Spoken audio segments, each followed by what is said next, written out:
त्या लोणार आणि बेकरवरनं पैठणमध्ये प्रवेश झालेला आहे. आणि ज्यावेळी पैठणला स्वामींचं आगमन झालेलं आहे, स्वामींची ती अपार वेदवंती, ते लावण्य, ते सौंदर्य तिची दैवी कॉपी नाही, ती परमेश्वराची दैवी जी आहे तशा प्रकारची कुठे नाही, अशा प्रकारची ती दैवी. आणि त्या वार्ता त्या पैठण नगरीत प्रवेशल्याबरोबर कळलेली आहे त्या बाईसाला.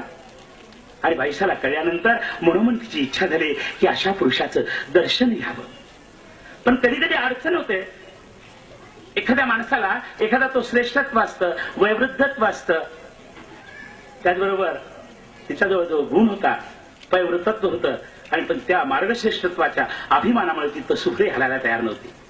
परंतु जीवाच्या उद्धारासाठी अवतीर्ण झालेला तो परमेश्वर त्या भक्ताचा, त्या जीवाचा शोध घेत घेत तिच्याच त्या गुंफेत गेलेले. ते गुंफेत गेले तर भगवान श्री चक्रधर स्वामींनी मध्ये प्रवेश झाले. आणि ज्यावेळी प्रवेश घेतला, दरवाजातच उभे आहेत, तेवढ्यात तिने आपल्या दरवाजा त्या आसनावरूनच आदेश केलाय. काय आदेश केला? बसा. आदेश कसा केला? 3 प्रकारची भाषा आहे. एक जी आहे ती नेत्र पल्लवी. आपण कुणाशी बोलावं की नाही बोलावं याचं पहिल्याला आपल्याला ग्रीन सिग्नल देतात डोळे.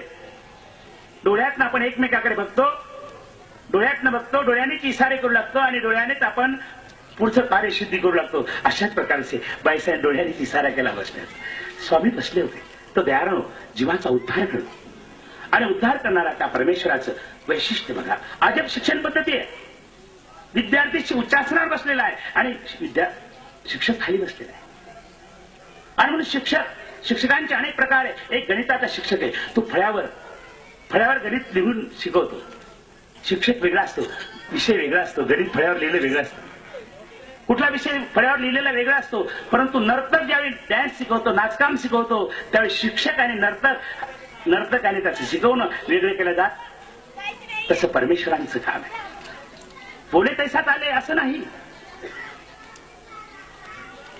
आधी आचरले, आधी केले, मग सांगितले. आधी सर्वसामान्य माणसाला पचनी पडेल अशा प्रकारचा ज्ञानापाठी वैराग्य उपजे. विरक्त अवस्था स्वीकारली. निबिड अरण्यामध्ये एकाकी राहिले. 12 वर्षाच्या चिंतनामध्ये जीवात चिंतन केलं आणि त्या प्रेमी भक्तापर्यंत पोहोचले. बाईसा उच्चासनावर आहे. परंतु तिने त्या ठिकाणी आपल्या सेविकेला आदेश दिला की यांना काहीतरी जेवण द्या. आणि मग पाणी भात ही प्रवृत्ती होती. शिळा असणारा जो प्रकार आणि मग तो भिजवून पाणी घेत टाकलेला असा पाणी आणि भात तो देवांना दिलेला आहे. परमेश्वर दयाळू, मयाळू, कृपाळू, करुण, कनवाळू आहे, आर्तदानी आहे. अशा प्रकारचा तो परमेश्वर असल्यामुळे त्यांनी ते सहज स्वीकार केलेलं आहे.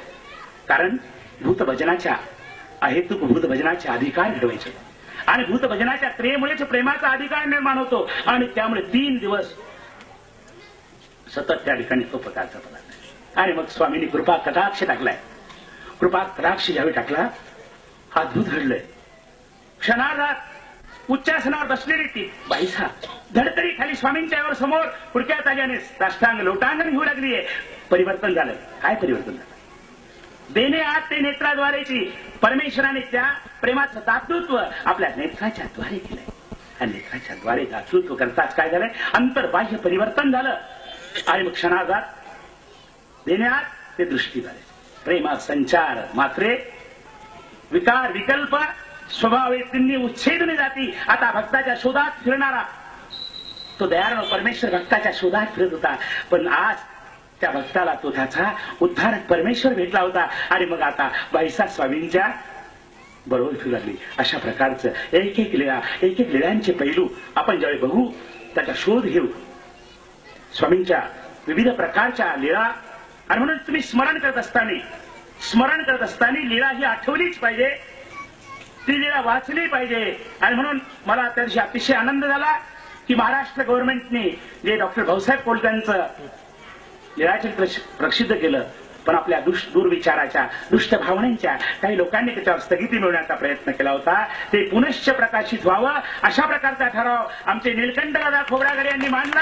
आणि त्यावेळी मी हर्षाने रोमरोम भरून गेलो की आज आमची लीळा षडयंत्र आहे. समाजातल्या दूषित भावनांच्या विचारांचं षडयंत्र आहे की स्वामी लोकांना कळू नये. स्वामी सर्वांना कळला पाहिजे. स्वामींनी म्हटलं असतं कान फुकले ते चिंतू, मानभाव ते चिंतू, बाया ते चिंतू असं म्हटलं नाही. समग्र दुःखाक्रांत जीवाच्या शुभचिंतनात नाव अवतीर्ण झालेलं ते परमेश्वराचं ते तत्व आहे. आणि मग ते तत्व समाजाला कळावं, समजावं, उपयोगाला जाईल म्हणून आमच्या आचार्यांनी आणि माई भट्टांनी केलेला जो प्रयत्न आणि ते लीळा जशाच्या तशा स्वरूपात गेल्या पाहिजे, त्या समजून सांगितल्या पाहिजे, समजून दिल्या पाहिजे, हाच त्यातला महत्वाचा भाग आहे. आणि म्हणून स्वामींच्या चरित्रात एक प्रसंग असा आठवतो. एक वेडा आणि एक पिसा. स्वामी भिंगारलाय. एक बाई आली, माझा एक मुलगा वेडा आहे आणि एक पिसा आहे, आणू का देवा? आणि ती देवाकडे घेऊन आली. देव म्हटले आणा. दोघांना घेऊन आलंय. वेडा एका हातात, पिसा एका हातात. पण पिशाला देव आवडत नाही. पिशाने झटका मारला, हाताला झटका दिला, पिसा पळून गेला आणि राणायसाच्या देवळावर चढला. स्वामी सुद्धा त्याला धरतायत, त्याला मागून धरलेला आहे, परंतु तो देवाला तोंड दाखवत नाही. स्वामी म्हणतात याने जर तोंड दाखवलं असतं त्याचे पिसा. मी विचार करत होतो, पिसा म्हणजे काय हो आणि वेडा म्हणजे काय? दोन माणसं आहे काय? एक आहे, दोन्ही भिन्न आहे. रस्त्याकडे जात असताना अवलोकन करा, आम्ही निरीक्षण करत नाहीये, आम्ही त्याचं परीक्षण करत नाहीये. रस्त्याने जा, वेडा बघा. वेडा निर्भय असतो, कपड्याची चिंता नसते, तो स्वतःशीच बोलत असतो, स्वतःशी हसत असतो, स्वतःशी रडत असतो, त्याला काहीही मोह नसतो, तो असतो वेडा. आणि पिसा असतो ना, त्याला पिसा म्हणतात. त्याला त्या वस्तूंचा काय फायदा आहे ते त्यालाही माहित नाही, पण कागदांचं गठुडं असतं, चिंतकांचं गठुडं असतं, कुठलं तरी गठुडं घेतलेलं असतं आणि तो इकडून तिकडे जातो, तिकडून भाकरीचंच गठुडं असतं. कशासाठी वापरलं हे त्याला सुद्धा कळलेलं नसतं. आणि म्हणून वेडा म्हणजे बॉडी इंटरनल, मेंदूतील आकलन शक्तीचा अभाव, याला म्हणतात वेडा. पण सहानुभूती जर मिळाली, त्या वेड्याला जर सहानुभूती मिळाली तर त्याचं वेळ जातं आणि त्याच्यात परिवर्तन होतं. पण पिसा हा पिसाच असतो, पिसा काही सुधरत. आता आपण बघतो ना, एखाद्याला बाईचं पिसं, एखाद्याला दारूचं पिसं, एखाद्याला पैशाचं पिसं, एखाद्याला राजकारणाचं पिसं. म्हटलं 3 लाख रुपये गेले, म्हटलं पण 10च बत्तारी पडलो बाबा. पिसा येते, ते झोपू देत नाही. आणि अशा प्रकारची पिसाड माणसं आपण झाले. आणि म्हणून देवाचा वेडा होणं हे अतिशय महत्वाचं आहे. आणि ते वेड होणं त्या तत्वासाठी, त्या भक्तीसाठी. आणि म्हणून मी एवढंच बोलून या ठिकाणी थांबवतो. पण आपण एकदा जयकारा करायचा आहे, तो उदार अंतःकरणाने करायचा आहे. परमेश्वराने आपल्याला त्याचं नाम घेत असताना कुठल्या प्रकारचा संकोच नको. म्हणून गोपाल कृष्ण पायांचा आवाज आला, पुरुष मंडळीने संपावर जायचं नाहीये, कारण तुमचा आवाज सुद्धा तेवढाच मोठा आला पाहिजे. श्री दत्तात्रेय महाराज की, श्री चक्रपाणी महाराज की, श्री गोविंद प्रभू महाराज की, सर्वज्ञ श्री चक्रधर स्वामी की. मला या ठिकाणी अचानक आलो, आपल्या सर्वांच्या भेटी झाल्या, एकमेका भेटलिया, हे भेटलियाचा पाडू जाय. आणि त्याच ठिकाणी मला तुम्ही एक आदेश केला, त्या आदेशाचं पालन करून 2 शब्द बोललो. कोणी मनाला लावून घेऊ नये एवढं बोलून थांबतो. पण आपल्या त्याच धारदार शैलीमध्ये आपलं वाक्पटुत्व आपल्या समोर मार्गदर्शनाच्या माध्यमातून ठेवलं. बाबांनी एक चांगला विचार ठेवला, पुरुष प्रयत्न दैवाचे सहाय्य करी. त्याचप्रमाणे ज्ञानाचाही विचार बाबांच्या माध्यमातून या ठिकाणी ठेवला गेला. ज्ञानाचे प्रकार विशद करून ज्ञान म्हणजे काय हे सांगत असतानाही बाबांनी जे जैसे असी जेते तैसे जाणीचे, याला ज्ञान असं म्हणतात, हाही विचार बाबांच्या माध्यमातून या ठिकाणी ठेवला गेला.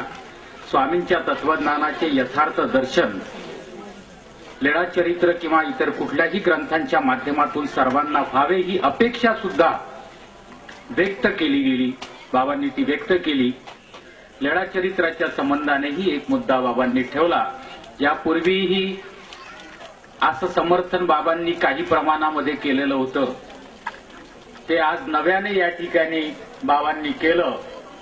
आणि भविष्यामध्ये ज्या लीळाचरित्राचा उल्लेख बाबांनी केला, त्या लीळाचरित्राचं जी आवृत्ती आहे नव्याने प्रकाशित व्हावी, यासाठी बाबा अखिल भारतीय मानभाव परिषदेचे महामंत्री म्हणून झालेले आहेत. तर त्या पदावरून त्यांनी त्या नवीन आवृत्तीसाठी प्रयत्न करावा अशी अपेक्षा मानभाव परमार्ग अध्ययन संस्थेच्या वतीने मी बाबांना करतोय, महामंत्री झालेले असल्यामुळे. दादांना तर आम्ही तसंही केव्हाही करू शकतो, तो काही मुद्दा नाहीये. आणि यानंतर एक थोडस स्वागत राहिलेलं आहे. आमचे एक सिंदेवाई, चंद्रपूर जिल्ह्यातील सिंदेवाई परिसरातील एक जुने कार्यकर्ते आमचे मान्य श्री श्रीरामे साहेब सिंदेवाई हे इथं उपस्थित झालेले आहेत.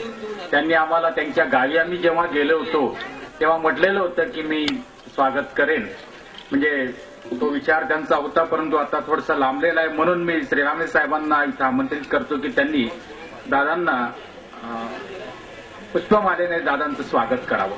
श्रीरामे साहेब.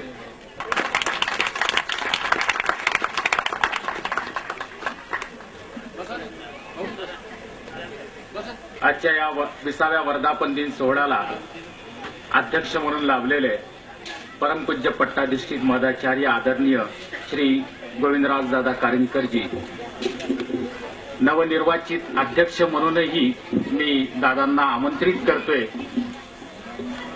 दादांनी आम्हाला मार्गदर्शन करावं अशी मी दादांना विनंती करतो आणि सविस्तर मार्गदर्शन करावं. आदरणीय दादा.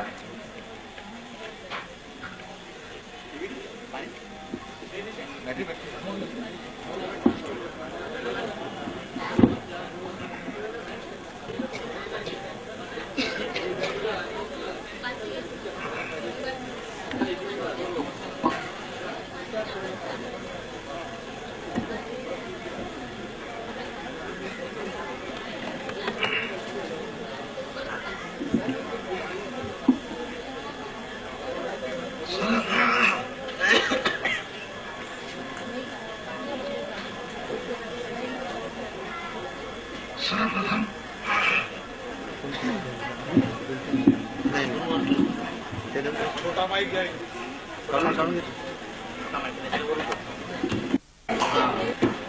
आपण सर्व आपले मानवी जीवन सार्थक करू जात आहोत. त्या पंचोत्तरांच्या जयघोष करूया. सर्वांनी प्रतिसाद द्यायचा आहे. श्री गोपाल